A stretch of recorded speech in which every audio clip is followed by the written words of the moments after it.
Hello, my dear friends and lost parents. Welcome back once again on Utkarsh Clad Classes. This is Haseeb Chauhan, mentor for your legal reasoning. So, तैयार हैं आप लोग फिर से इसी series के अगले क्वेश्चंस करने के लिए? तो चलिए, लेट्स होप। आज मैं ये उम्मीद करता हूं कि मेरे सारे के सारे फ्रेंड्स जो हैं वो पूरी प्रिपरेशन के साथ आए हैं और वो लोग आराम से ये सारे क्वेश्चंस को हैंडल कर सकते हैं। तो चलिए मेरे दोस्तों, शुरुआत करते हैं पहले क्वेश्चन की। आज का जो फर्स्ट क्वेश्चन है आपके सामने, प्रिंसिपल कहता है damages the money recompense as far as money can do for the loss suffered by person। तो टॉर्ट लॉ का बेसिक पर्टिकुलर नियम है फॉर द कंपनसेशन क्लेमिंग के कोई भी पर्सन जिसका नुकसान हुआ है, डैमेज हुआ है, तो उसको मनी से कंपनसेट करेंगे। लेकिन ये कह रहा है डैमेज द मनी रिकम्पनसेट। क्या अगर आपको कोई डैमेज हुआ है तो मनी उससे रिकम्पनसेट करेगी उतना ही जितना मनी कर सकती है।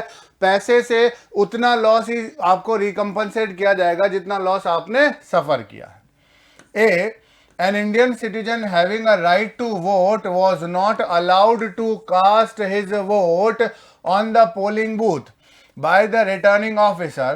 Name of A was mentioned in the voters list. A has also reported at the polling booth in time. However, the candidate in whose favor A would have cast his vote won the election.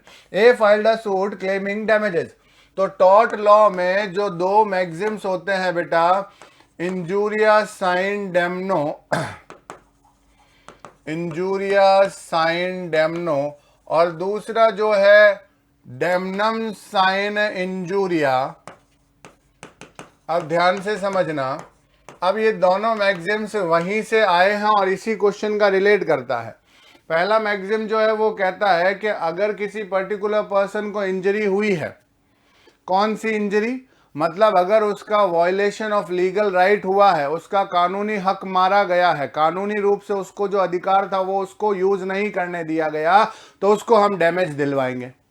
तो यहां पर कह रहा है एक Indian citizen था जो vote देने के लिए पहुंचा पोलिंग बूथ पर, लेकिन जहां पर रिटर्निंग ऑफिसर था उसने मना कर दिया कि मैं आपको वोट नहीं डालने दूंगा। ए का वोटर लिस्ट में नाम भी था, ए ने पोलिंग बूथ पर टाइम पर रिपोर्ट भी कर दिया, जिसके फेवर में ए वोट देना चाहता था वो कैंडिडेट जीत भी गया। अब बताइए दोस्तों, क्या ए सूट फाइल करके डैमेज क्लेम कर सकता है या नहीं? आपको इस बारे में क्या कहना है? आपको कौन सा ऑप्शन सही लगता है?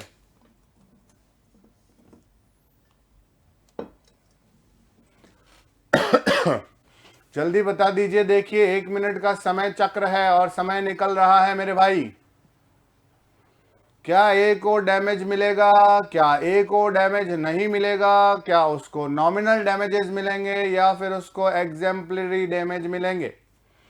नॉमिनल डैमेज का मतलब है नॉर्मल डैमेज सर, जो सभी लोगों को मिलना चाहिए उसको भी मिल जाएगा। और एग्जाम्पली मतलब कोई पर्टिकुलर खास तरीके का लॉस जो सभी लोगों को नहीं भी मिला हो, लेकिन फिर उस पर्टिकुलर पर्सन को ज़्यादा नुकसान हुआ तो उसको देंगे। यहाँ सोचने वाली बात यह है कि जिस पर्टिकुलर पर्सन को वो इलेक्शन में जिताना चाहता था वो जीत चुका है। अब आप बताइए डैमेज मिलेगा कि नहीं मिलेगा?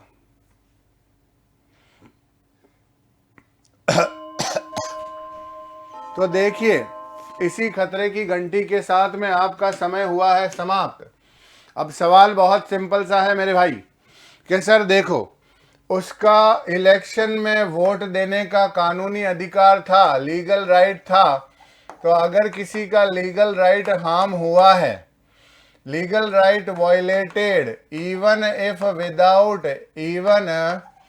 विदाउट एनी एक्चुअल लॉस, अगर उसका लीगल राइट हार्म हुआ है और भले ही रियलिटी में उसको कोई लॉस नहीं भी हुआ हो, फिर भी उस पर्सन को डैमेज मिलेगा। तो यही तो हमारा टॉर्ट का प्रिंसिपल है। क्लियर? चलिए अगला क्वेश्चन देखिए, पढ़ा देता हूं मैं। When a party to a contract has refused to perform or disabled himself from performing his promise in its entirely, the other party shall not put an end to the contract. कह रहा है कि अगर एक party मना कर देती है अपना पार्ट पूरा करने से, या सामने वाली पार्टी किसी भी तरीके से अपने आप को डिसेबल्ड प्रूफ कर देती है, तो उसका जो प्रॉमिस है in its entirety the other party shall not put an end to the contract. तो यहां पर सामने वाली पार्टी के पास में किस तरीके का क्या राइट है वो बताया गया है। A engage B on April 12 to enter his services on June 1st, but on May 11 A wrote to B that his services would not be needed. On May 22 B joined C for employment. ध्यान से सुनना, A जो है उसने engage किया, B को बुलाया अपने पास और बोला 12 अप्रैल से उसका एक कॉन्ट्रैक्ट बनाया। His service on June 1st, बोला 12 अप्रैल को वो उसके पास पहुंचा है, लेकिन 1 जून को उसका कॉन्ट्रैक्ट अग्रीमेंट हुआ है। लेकिन मई 11 को ए ने एक लेटर लिख दिया बी को पहले से ही, मतलब पहले ही, जून से पहले ही, कि आपकी सर्विस की जरूरत नहीं है। और मई 22 को बी ने ज्वाइन कर लिया सी के यहां पर एम्प्लॉयमेंट। तो अब आप बताइए दोस्तों, आपके हिसाब से इसका परफेक्ट लॉजिकल आंसर क्या होगा?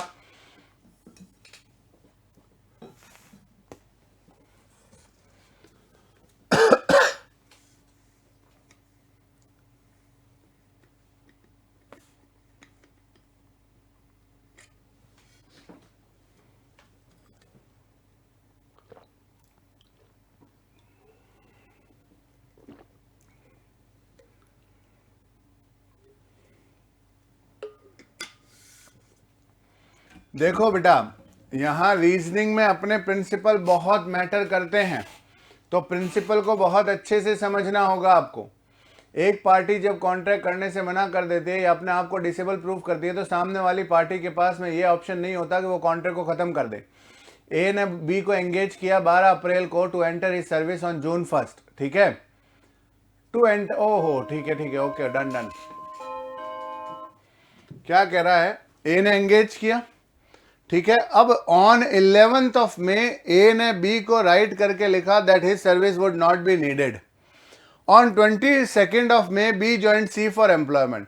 तो सर जो अपना प्रिंसिपल कह रहा है कि the other party shall not put an end to the contract, वो खत्म नहीं कर सकती, तो यहां पर B can not put the contract to an end. B अपनी तरफ से कॉन्ट्रैक्ट को एंड नहीं करेगा।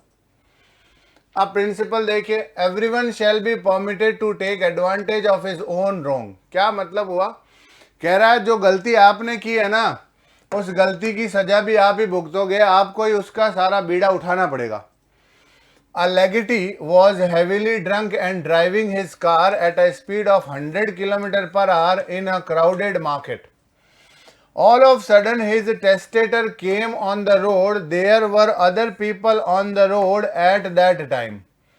The car driven by legatee hit the testator and 4 other persons. All the 5 persons hit by the car died. अब यहां पर 2 लोग हैं, लेगेटी और टेस्टेटर। टेस्टेटर मतलब होता है किसी पर्टिकुलर विल को लिखने वाला, और लेगेटी मतलब जिसके फेवर में वो चीज लिखी गई हो। तो भाई साहब बहुत ज्यादा दारू पीकर 100 की स्पीड पर गाड़ी चला रहे थे, अचानक उसका टेस्टेटर उसके सामने आया, उसने उसके साथ 4 और लोगों को भी उड़ा दिया, 5 के 5 मर चुके हैं। अब बताइए क्या होगा इस केस में? क्या लगता है आपको, क्या सही आंसर होना चाहिए? आपके दिमाग के घोड़े कितने दौड़ते हैं, जल्दी बताइए।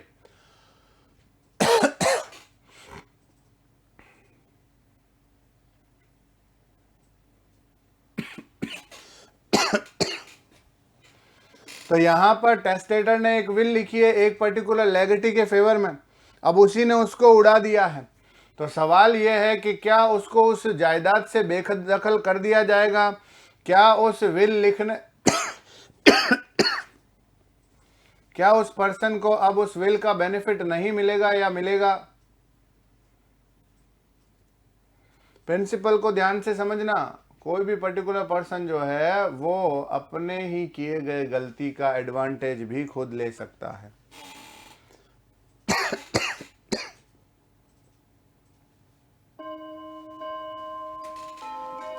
समझिएगा ध्यान से, क्वेश्चन बड़ा कॉम्प्लिकेटेड है, मस्त क्वेश्चन है, जोरदार। कह रहा है कि इस आदमी ने इसको उड़ाया, तो क्या जानबूझकर थोड़ी उड़ाया है सर।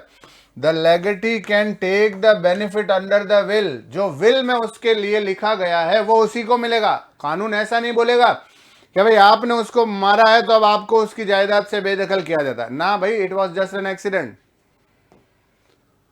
चलिए अगला क्वेश्चन है, property can be transferred only by a living person to another living person. कह रहा है प्रॉपर्टी अगर ट्रांसफर करनी हो तो एक जिंदा आदमी से दूसरे जिंदा आदमी को ही ट्रांसफर किया जाएगा। A transfer the property of which he is the owner in favour of the unborn child of B. A के पास एक प्रॉपर्टी है जिसका वो ओनरशिप रखता है और वो उसके बी के अनबॉर्न चाइल्ड को ट्रांसफर करता है। तो अब हमने ऊपर प्रिंसिपल पढ़ ही रखा है, समझ में आ ही गया है कि करना क्या है इस सिचुएशन में। तो जल्दी से थोड़ा सा दिमाग लगा दीजिए मेरे दोस्तों।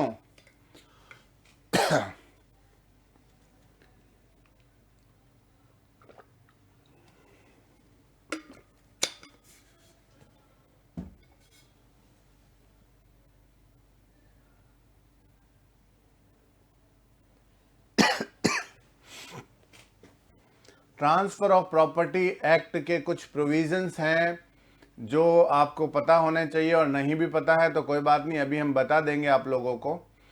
अभी आप सिर्फ प्रिंसिपल पर फोकस करो।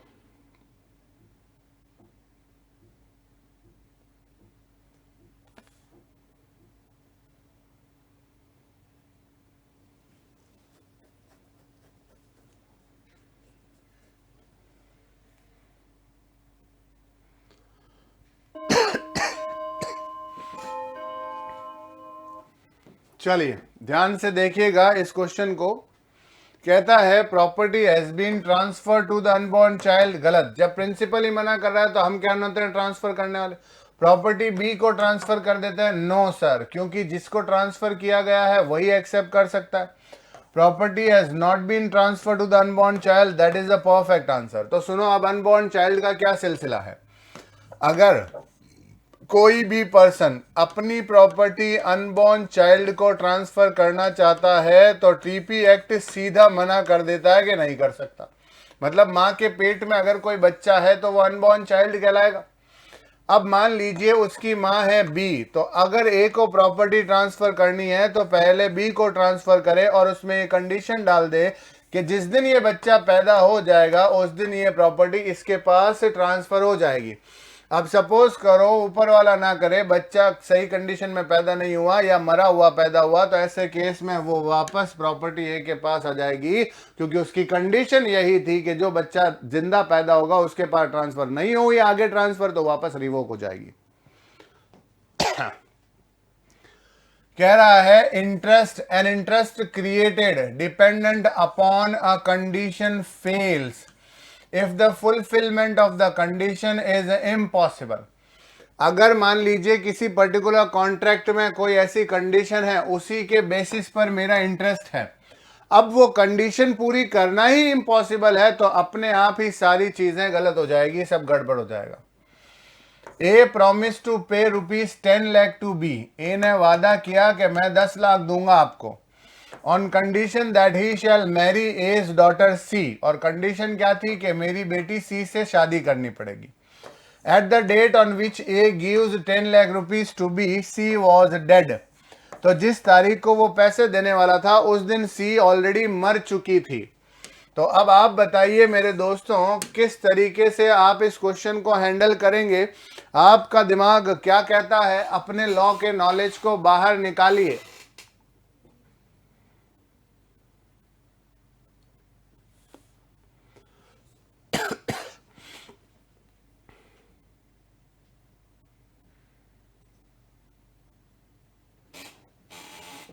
क्या लगता है, बी का कोई इंटरेस्ट नहीं रहा, या फिर बी का इंटरेस्ट नहीं रहा इमोरालिटी की वजह से, बी का interest prohibition by the law की वजह से, बी का इंटरेस्ट फेल ही नहीं हुआ, कोई फर्क नहीं पड़ता, पैसे तो चुकाने ही पड़ेंगे। तो थोड़ा सा दिमाग लगाते ही इसका आंसर आपको मिल जाएगा, कोई बड़ी बात नहीं है।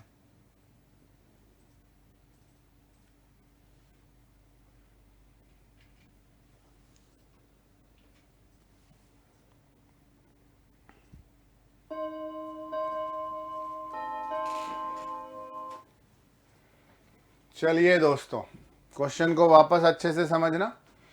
कहता है कि अगर कोई पर्टिकुलर कॉन्ट्रैक्ट में इंटरेस्ट का क्रिएशन एक कंडीशन पर डिपेंड है, अगर वो कंडीशन पूरी करना ही इम्पॉसिबल है तो वो इंटरेस्ट खत्म हो जाएगा।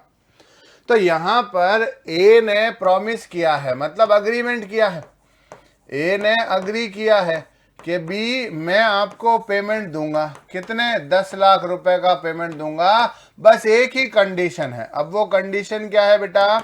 वो कंडीशन है कि आपको इसकी बच्ची सी से शादी करनी पड़ेगी। बी राजी हो गया।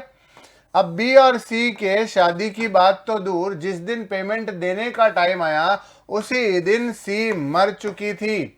तो यहां पर बी का इंटरेस्ट फेल हो जाएगा क्योंकि वो कंडीशन अब फुलफिल नहीं कर सकते।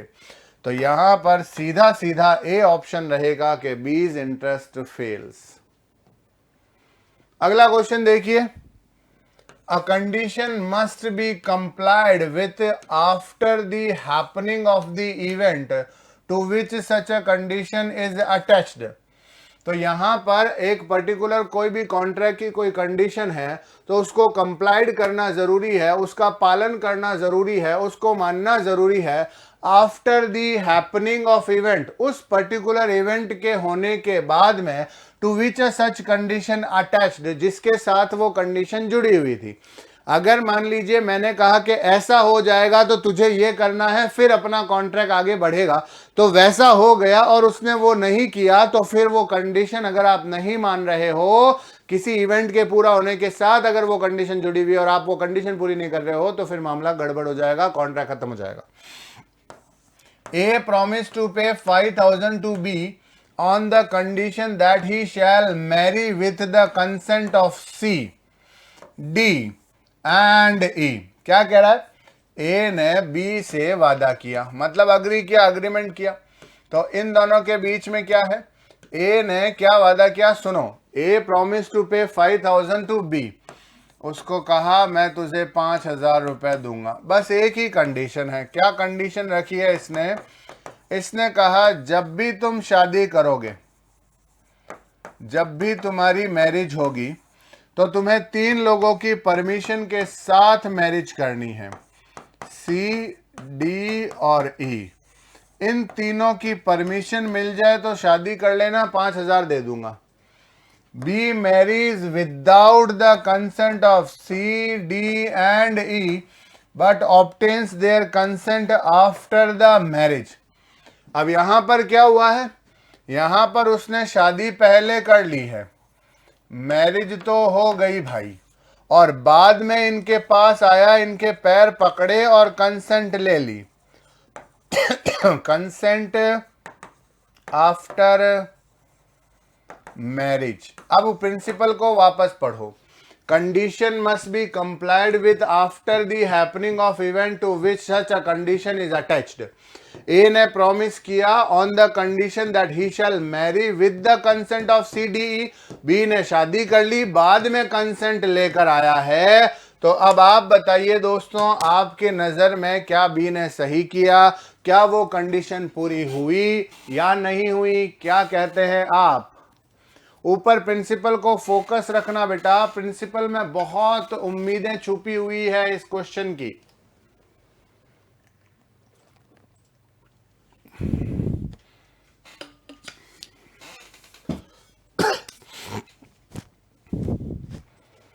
प्रिंसिपल में बहुत ही ज्यादा उम्मीदें हैं, उन उम्मीदों को तोड़ मत देना रे भाई, ध्यान से समझना क्या कहती है वो उम्मीदें। क्या बी ने कंडीशन फुलफिल की? क्या बी ने नहीं की? क्या कंडीशन इलीगल थी कि बी को अपनी वाइफ को डाइवोर्स देना ही पड़ेगा? क्या यहां ए इज लायबल टू पे 5,000 टू बी?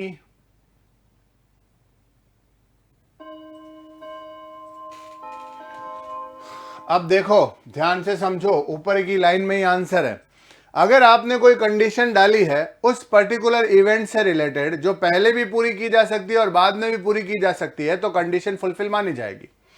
यहां पर शादी की बात हुई कि तू शादी करेगा तो इन तीनों की कंसेंट से, वरना नहीं। इसने शादी की, बाद में आकर बोला प्लीज मान जाओ मान जाओ मान जाओ। अब ये भी यार बुजुर्ग लोग हैं, कितनी देर अपने बच्चे से दूर रहेंगे, मान गए। कंडीशन तो फुलफिल हुई ना, तो B has fulfilled the condition. Event था, इवेंट के बाद की कंडीशन पूरी कर ली, क्या दिक्कत है उसमें। क्वेश्चन देखिए, a condition must be complied in order to claim the benefit of an agreement. एक कंडीशन उसको आपको कंप्लाई करना पड़ेगा, फॉलो करना पड़ेगा, in order to claim the benefit of an agreement. अगर आप उस अग्रीमेंट से होने वाले किसी बेनिफिट को क्लेम करना चाहते हैं तो अग्रीमेंट की वो कंडीशन भी पूरी करो। A agree to transfer a form to B. A ने अग्री किया कि मैं फार्म हाउस पूरा के पूरा बी के नाम कर दूंगा if B shall not go to England within 3 years after the date of the agreement. कह रहा है ए ने क्या बोला, ए ने कहा बी से कि मैं तुझे कितने रुपए दे रहा हूं बी, फॉर्म ही दे रहा है, पूरा के पूरा फॉर्म दे रहा है इसको, लेकिन एक कंडीशन डाल दी है। और वो कंडीशन है, क्या है, ध्यान से समझना। वो कंडीशन है कि अगर जैसे आज की डेट पर अग्रीमेंट हुआ तो उस अग्रीमेंट की डेट से लेकर आपको कब तक, 3 years, 3 सालों तक नहीं जाना है England. Shall not go to England. तो यहां पर हम इंग्लैंड पर क्रॉस कर देते हैं। अब आगे पढ़ते हैं। His interest in the farm shall cease. ठीक है, उसने कहा मैं अभी तुझे दे रहा हूं भाई, ट्रांसफर कर दिया है तुझे, बी फार्म हाउस दे रहा हूं अगर तू अगले 3 सालों तक, इस अग्रीमेंट से अगले 3 सालों तक इंग्लैंड नहीं जाएगा और जिस दिन गया उस दिन तेरे फार्म हाउस का इंटरेस्ट सीज हो जाएगा। B does not go to England within the term prescribed. और बी गया ही नहीं इंग्लैंड, उसने पूरी बात मानी उसकी। तो बताओ भाई, क्या बी ने कंडीशन फुलफिल की, नहीं की, क्या लगता है आपको।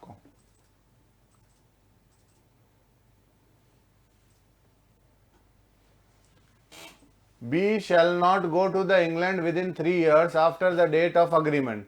His interest in the farm shall cease.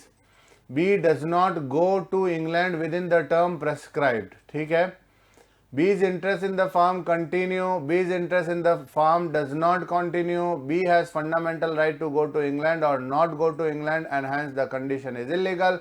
The agreement between A and B is void. तो ऊपर क्या कह रहा है, a condition must be complied in order to claim the benefit of agreement. तो यहां पर हमें कहीं पर भी यह नहीं पता चल रहा है कि बी गया या नहीं गया।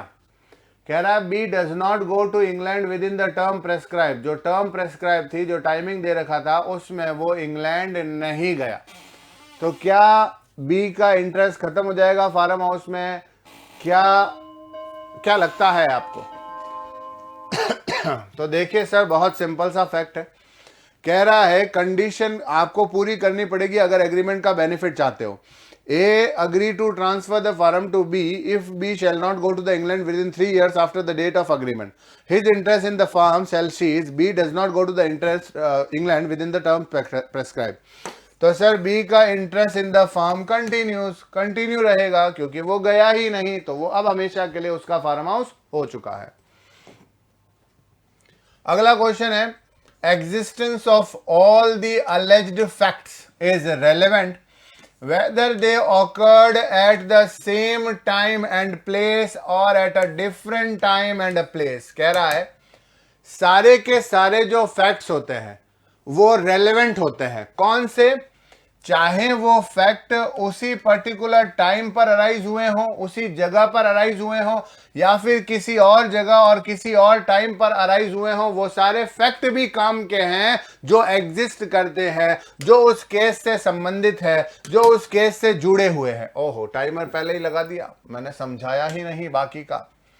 ए, अ सिटीजन ऑफ इंग्लैंड, ए जो है वो इंग्लैंड का रहने वाला है, is accused of committing murder of B in India। लेकिन वो इंडिया में B के मर्डर का अक्यूज्ड है, मुलजिम है। By taking part in a conspiracy hatched in England। जो कॉन्स्पायरेसी, जो षड्यंत्र जो रचा गया था बी को मारने का, वो सारा के सारा कांड कहां हुआ था? इंग्लैंड में हुआ था। ठीक है, तो चलिए दोस्तों देखते हैं आप इसका जवाब दे पाते हैं या नहीं। क्या लगता है आपको कि क्या आप इस क्वेश्चन को समझ पाए हैं? तो बताइए।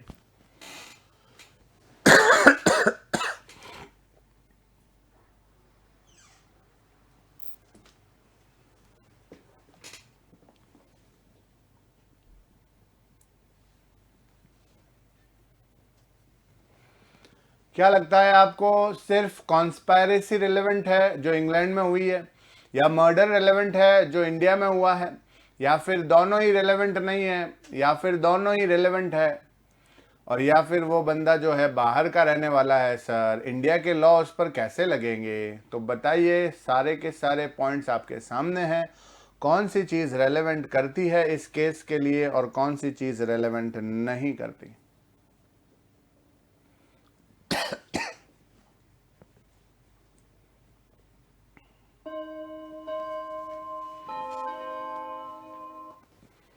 चलिए ध्यान से समझना मेरे भाई। कहता है the fact that A accused of commission of murder and conspiracy are relevant fact. Both the facts are relevant. कह रहा है ऑल दी फैक्ट्स रेलेवेंट, सारे फैक्ट रेलेवेंट होंगे, चाहे वो उस जगह सेम टाइम पर ऑकर हुए, चाहे वो कहीं और टाइम कहीं और प्लेस पर ऑकर हुए, लेकिन अगर वो उस केस से संबंधित है तो दे आर रेलेवेंट। क्वेश्चन है one who assert must prove. जो कोई भी मानता है उसको प्रूफ करना पड़ेगा कि मैं ये मानता हूं। अगर कोई किसी चीज की हां भरता है तो उसको प्रूफ करना पड़ेगा कि तुम हां क्यों बोल रहे हो। A desire a court to give judgement that B, C and D shall be punished for a crime which A says B, C and D have committed. A चाहता है कि कोर्ट इस बात का फैसला करे और इन लोगों को सजा दे। किसको? बी, सी और डी को। क्यों? क्योंकि उन लोगों ने जो क्राइम किया है वो कौन कह रहा है? ए कह रहा है। हु असर्ट, जो कोई बोलता है उसको प्रूफ भी करना पड़ेगा। तो अब आप बताइए मेरे भाई कि यहां पर आपको क्या लगता है कि सही ऑप्शन क्या होना चाहिए? परफेक्ट ऑप्शन क्या होना चाहिए?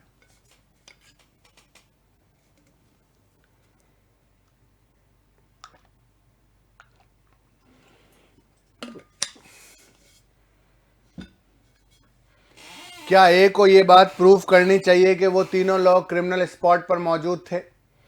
क्या उसको यह प्रूफ करना चाहिए कि उन्होंने क्राइम किया है? क्या बी और सी और डी को यह प्रूफ करना चाहिए कि उन्होंने क्राइम नहीं किया है?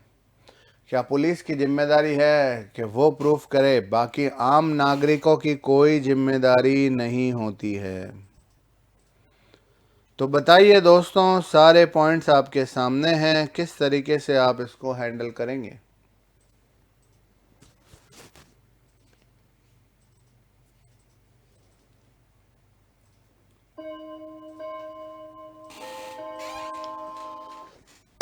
चलिए दोस्तों ध्यान से देखिएगा कि कैसे इस क्वेश्चन को हैंडल करना है।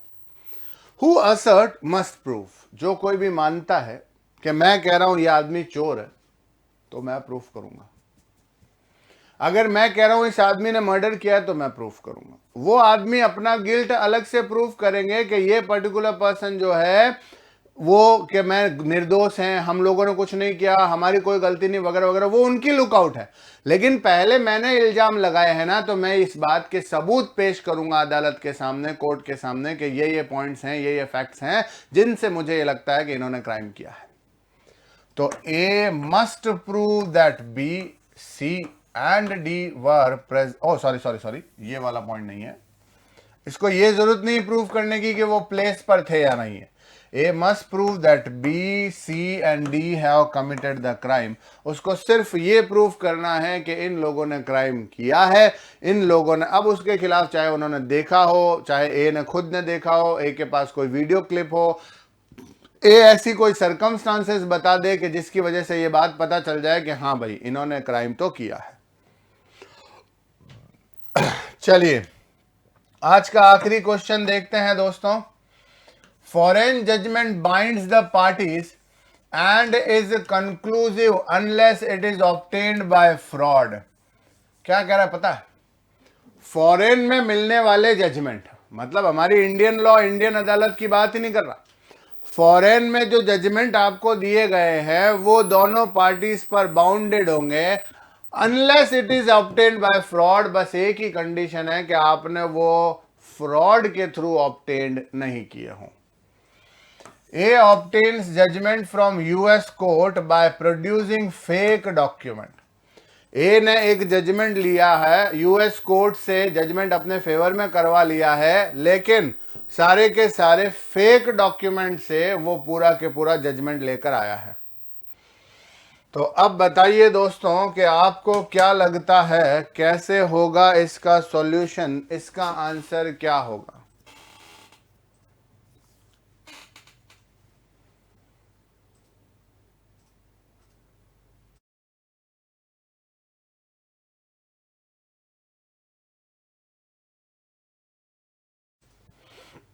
तो बताइए दोस्तों, ए ने पूरा के पूरा जजमेंट यूएस कोर्ट से लिया है लेकिन सारे फेक डॉक्यूमेंट्स हैं और ये बात प्रूव हो गई।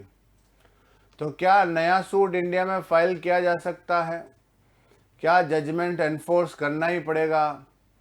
क्या इंडिया में भी लगेगा? क्या नया सूट फाइल नहीं होगा सेम फैक्ट पर? क्या लगता क्या है आपको? आप किसका सपोर्ट करेंगे? आपको क्या लगता है? आपके दिमाग में क्या चल रहा है? कमेंट बॉक्स में बता देना भाई, झड़ी लगा देने का। कहा सर ये है आंसर। चलिए ध्यान से समझना इस क्वेश्चन को। कह रहा है कि हम फॉरेन कोर्ट्स की, उनके लॉज की भी रिस्पेक्ट करते हैं। हम ये नहीं कहते कि वहां का जजमेंट इंडिया में नहीं चलेगा, हम मान रहे हैं। हम तो सभी लोगों को बराबर लेकर चलने वाले लोग हैं यार। हम जजमेंट की क्यों नहीं इज्जत करेंगे? 100% करेंगे। लेकिन अगर हमें जिस दिन पता चल गया कि आपने वो जजमेंट जो है वो फ्रॉड से लिया है, तो यहां ये प्रूव हो गया ना, A obtain judgement from US court by producing fake document, तो इंडिया में तो वो जजमेंट नहीं चलेगा। तो यहां पर नया सूट फाइल किया जा सकता है इंडिया में ऑन द सेम फैक्ट्स। समझ रहे हो? सारे के सारे वो सारे फैक्ट्स जिसके ऊपर यूएस के पास में वो फैक्ट्स प्रेजेंट किए गए थे, यूएस कोर्ट के सामने वो फैक्ट प्रेजेंट किए गए थे, वही फैक्ट हम इंडिया में लेकर आकर नया पूरा कंप्लीट फ्रेश, बिल्कुल फ्रेश केस फाइल कर सकते हैं। और यहां पर इंडियन लॉ, हमारी जो कोर्ट्स है वो मदद करेगा। यहां पर ये एलिगेशंस नहीं लगा सकता कि सर इसका तो पूरा के पूरा जजमेंट यूएस कोर्ट ने दे दिया है, फिर कहां जरूरत है इस पर्टिकुलर केस को वापस नए सिरे से सुनने की? क्या यूएस कोर्ट पर आपको भरोसा नहीं है वगैरह वगैरह। अगर सामने वाली पार्टी सिर्फ इतना प्रूफ कर देना कि सर ए ने ये डॉक्यूमेंट यूएस कोर्ट में प्रेजेंट किया था और आप खुद देख लो कि ये डॉक्यूमेंट जो है वो फ्रॉड्यूलेंट है, वो डॉक्यूमेंट सही नहीं है। तो अभी तक जो हमने क्वेश्चन किए ना मेरे दोस्तों, उसमें से कुछ कॉन्ट्रैक्ट के पार्ट भी हैं, कुछ क्राइम का पार्ट भी है, कुछ कॉन्स्टिट्यूशनल लॉ भी आ रहा है, कुछ आपका टॉर्ट भी आ रहा है। तो ये सारे के सारे जो क्वेश्चन है मेरे दोस्तों, एमएससीटी के पॉइंट ऑफ व्यू से वो बहुत रेलेवेंट रखते हैं, वो बहुत इंपॉर्टेंट रखते हैं। तो प्लीज मेरी आपसे स्पेसिफिक यही रिक्वेस्ट रहेगी, इस क्लास को आप अपने प्रोग्रेस की तरह समझिए और देखिए, क्योंकि मैं हर एक क्वेश्चन में 1 मिनट का टाइमर इसीलिए दे रहा हूं ताकि आप लोगों के सामने यह बात प्रूव हो जाए कि हां भाई हम खुद भी कुछ कर सकते हैं या नहीं। तो आज की क्लास के लिए इतना ही दोस्तों। We will meet in the next class. तब तक के लिए टाटा, बाय बाय, सी या।